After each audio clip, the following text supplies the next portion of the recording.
Kanë shpirt akmarrës dhe posesiv, këto janë tre shenjat më xheloze të horoskopit Demi. Para se gjithash, Demi nuk është vetëm një nga shenjat më xheloze të zodiakut, por edhe një nga më dyshuesit. Demët njihen për besnikërinë dhe për kushtimin në marrëdhënien e tyre, kështu që presin që partneri i tyre t'ua kthejë në të njëjtën mënyrë.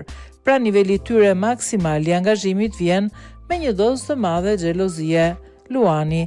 Pavarësisht se janë mjaft të sigurt në vetvete, luanët meritojnë një vend veçantë në listën e shenjave më xheloze. Kjo për shkak se janë njerëz intensiv dhe shpesh i lënë emocionet e tyre të imposhtin. Përveç kësaj, luanët nuk e tolerojnë tradhtinë dhe mund të bëhen autoritar nëse ndjejnë se dikush i ka tradhtuar ose u ka lënduar krenarin. Akrepi. Posesiviteti është pjesë e natyrës së kësaj shenje, prandaj është ndër më xhelozet e zodiakut.